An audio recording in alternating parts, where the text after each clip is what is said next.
guys, welcome back to Luna Nueva Farms. If you're new here, hello, hi, I'm Gigi. I am an herbalist and a farmer, and this here is my garden. Today we are doing another full garden tour. It is now the middle of June, which means it's very, very hot, very, very humid, very, very wet here in Central Florida. I am in the Ocala National Forest, growing zone 9A, and it has been quite a few weeks since this garden has seen much attention from us at all.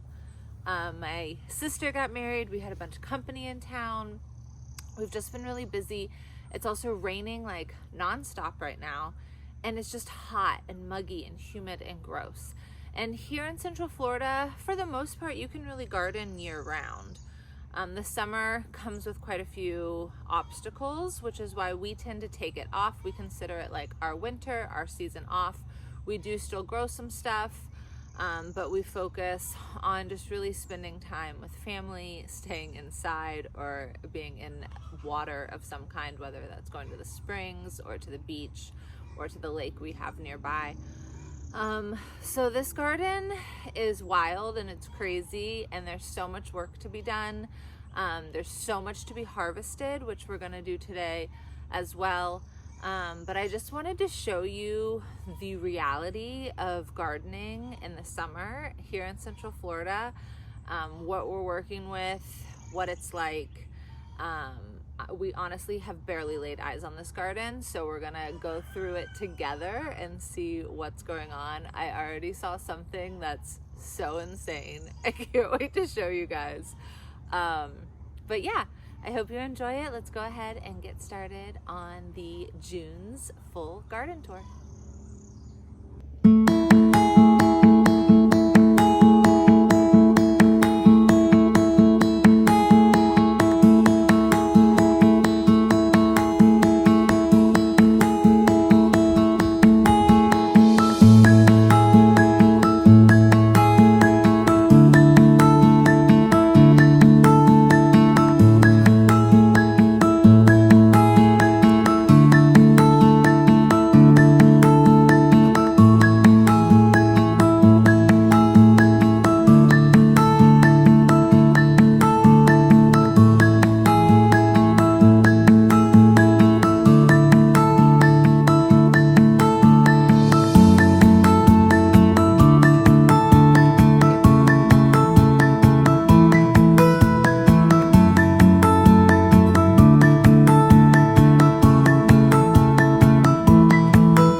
dump all this stuff out.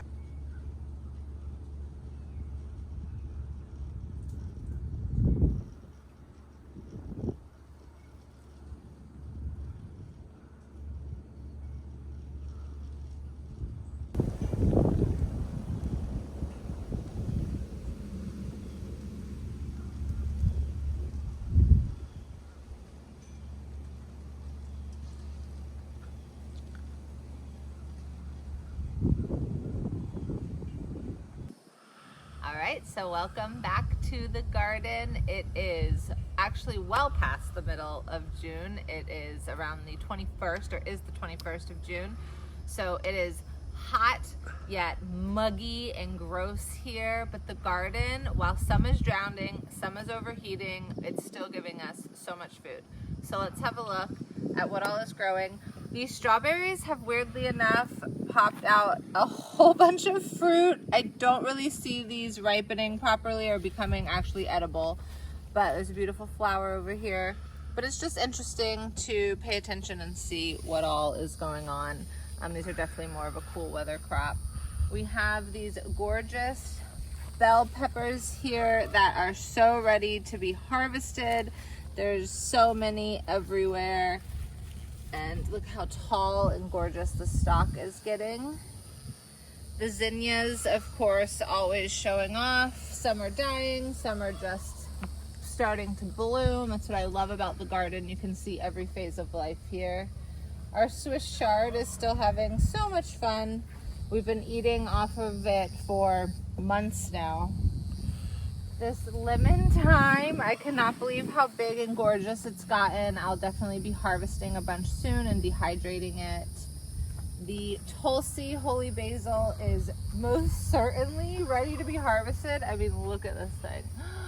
Oh, if only you could smell it.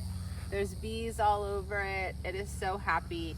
And I will be dehydrating this and saving it for tea blends and tinctures and lots of fun medicinal herbal things like that. Our shishitos are just, I don't even know what's happening here. They're insane.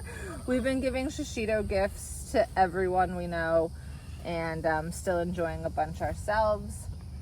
Black-eyed Susans, remember this is the first year planting in this bed completely.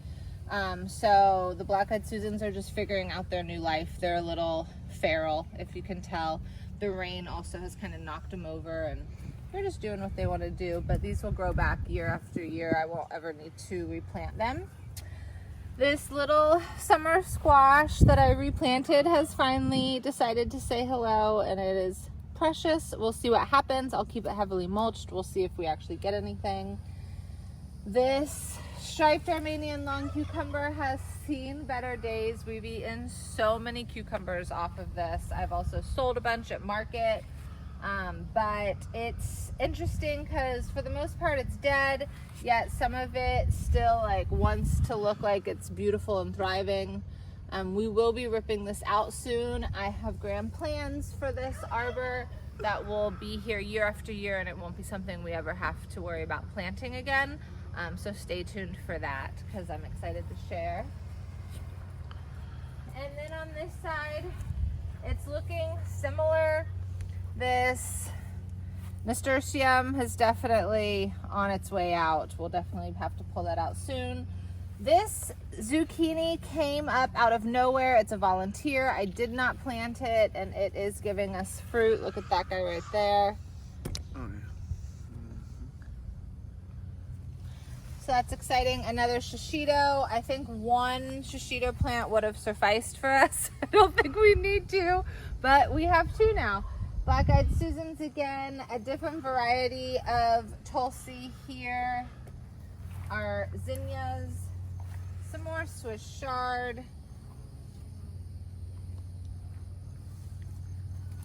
Look at these jalapenos. I definitely think it's time to harvest them. The aloe has come back in full force along with the parsley. And we have this gorgeous pokeberry bush that's on the other side of the fence. Poke is a medicinal plant. It should only be used very, very cautiously under guidance of an herbalist. but I'm excited to play around with it a little. Very, very cautiously play around with it, very carefully. All right, let's head into the garden.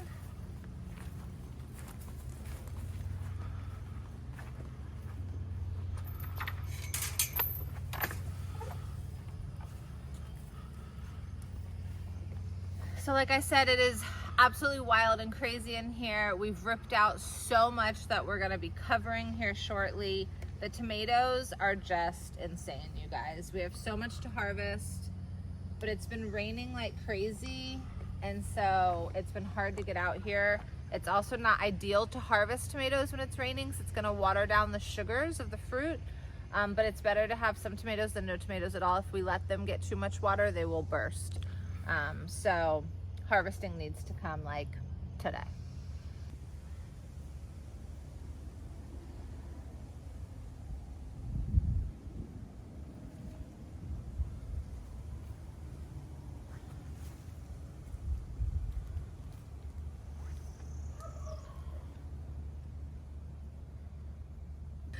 And then over here we have still lots of shelling peas. We've been harvesting and shelling, and they are so good. It's a cream pea. I soak them and then cook them in a little bone broth. Oh my gosh. So we've been hard at work shelling. We have some more holy basil. If you can't tell, I absolutely love holy basil Tulsi. She's one of my best friends. Down here we have a little bush bean that is giving off some little beautiful beans. These are a butter pea that we've also been harvesting and shelling, and we haven't cooked them up yet. They're this beautiful pink, let's see if I can, yeah, bean, and I'm excited to see what they taste like. My green bean wall, there's green beans. They need to be harvested.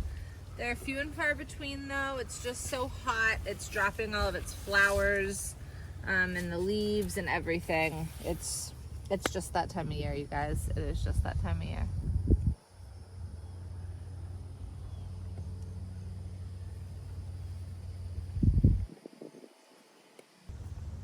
So now we're on the other side of the beautiful green bean wall. We still have some pretty flowers here. I won't be tearing this out anytime soon. I'm gonna see what all I can get for how long. Even if I'm just getting a handful of green beans, it's better than no green beans at all. This is more of the shelling pea. We also have this volunteer tomatillo that we just discovered is in the middle of this, because this is where the tomatillos were last year. Very interesting. Here is our eggplant row. We have 5 that are behind this one. Also, these gorgeous volunteer zinnias are coming back. They love to do that. But here we have some beautiful eggplants coming along. I'm excited for eggplant season, that's for sure. It's like a horseshoe. It is, it's like a horseshoe of zinnias. We have snow peas here that have really seen their best of days. I mean, they're definitely not edible at this rate. I would save them for seeds. Carrots that I haven't even attempted to pull out. I don't know what's down there. I've just been enjoying the flowers along with the pollinators. I still have carrots in the fridge from our big carrot harvest, so I haven't needed them, so I've just let the flowers go. We have the last of the corn down here.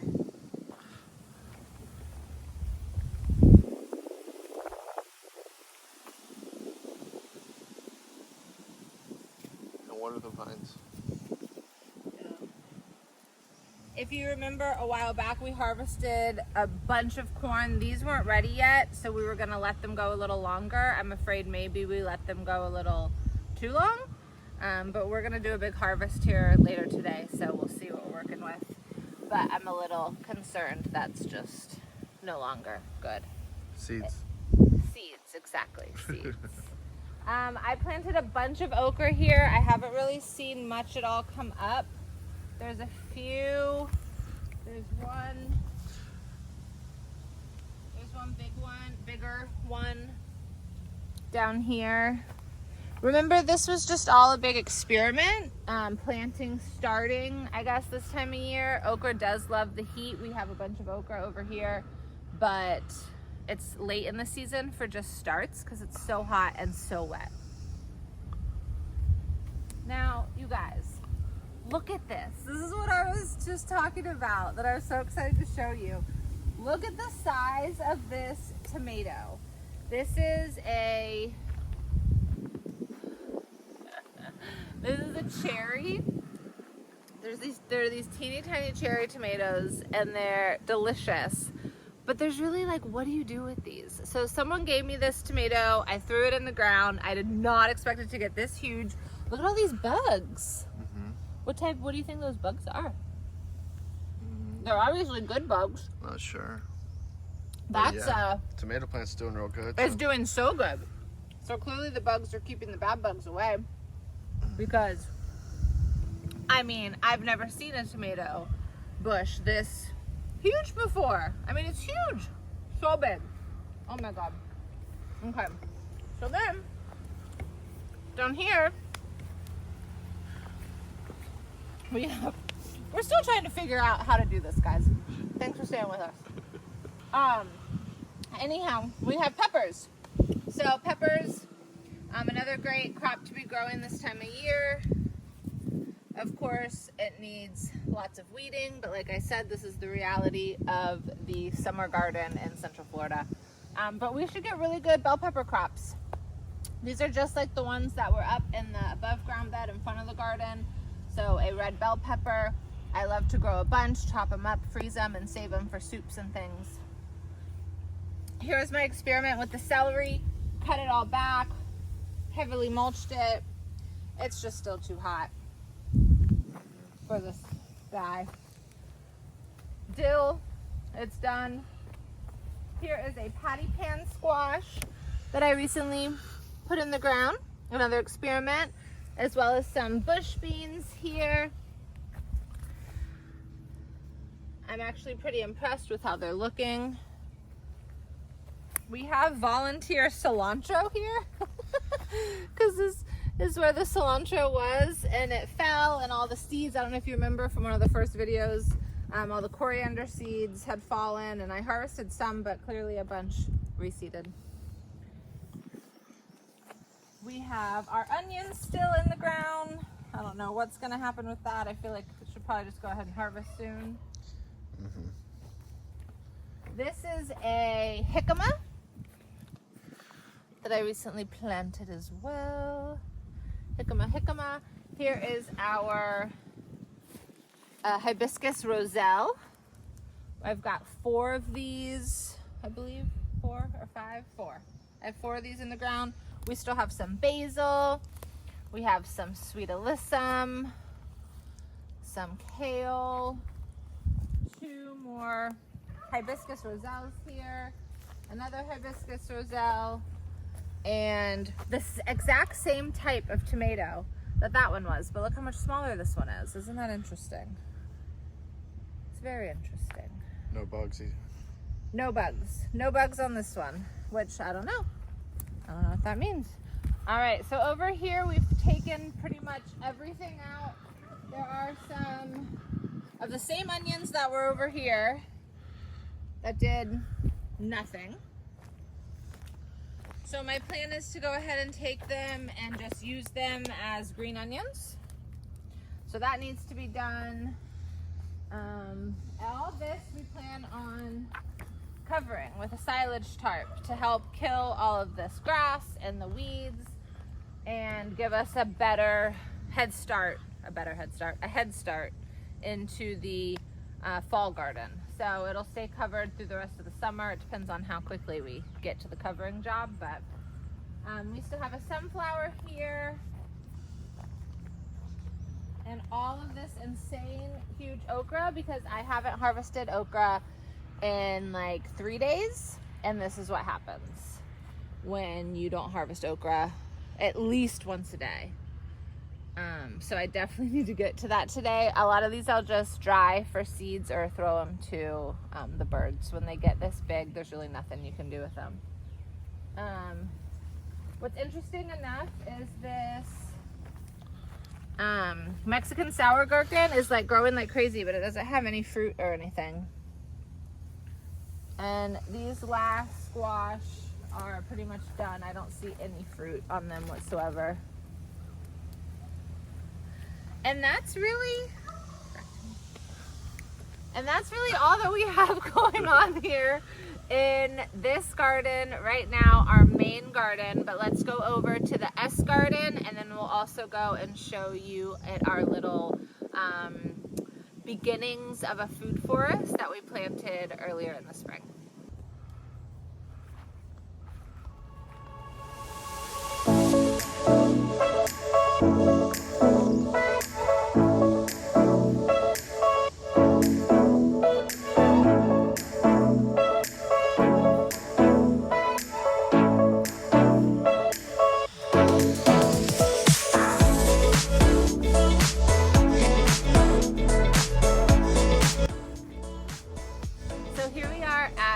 Garden. Right now it is filled with all of the vining fruits like our butternut squash. We have I believe it's called butter squash, another type of winter squash, as well as watermelon and cantaloupe. We have already harvested a few cantaloupes. They're all looking not very good. Some watermelon, and that's all that we've harvested so far because the winter squashes aren't ready yet. But as you can see, it is also completely taken over by weeds here. It needs a lot of love, like everything does. But let's go ahead and take a closer look.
Property where we have started the makings of a food forest, whether you could call it just kind of like an orchard right now because it's mostly just all fruit trees, but we have put in a bunch of bananas, we put in mangoes and papayas and cherry and loquat and fig.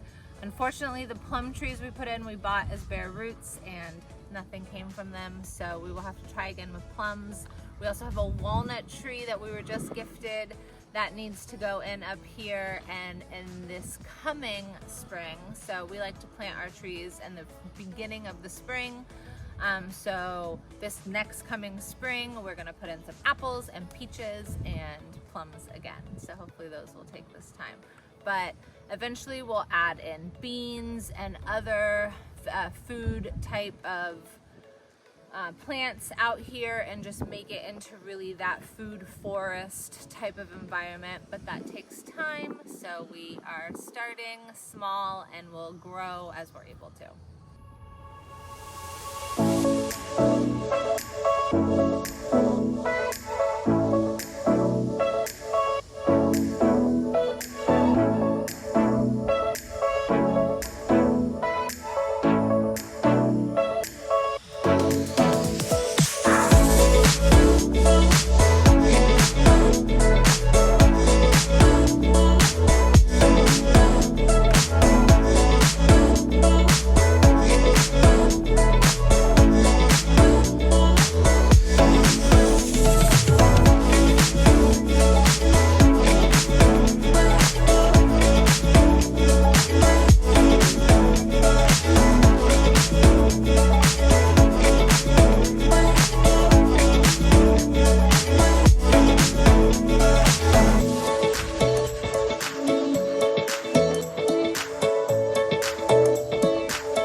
late June in Central Florida. If you are loving these garden tours, please subscribe to our channel so you don't miss one. We'll be doing this every month. And I'd love for you to leave a comment below with what you're growing in your garden right now and where you're located. And I look forward to seeing you again real soon. Love you, bye.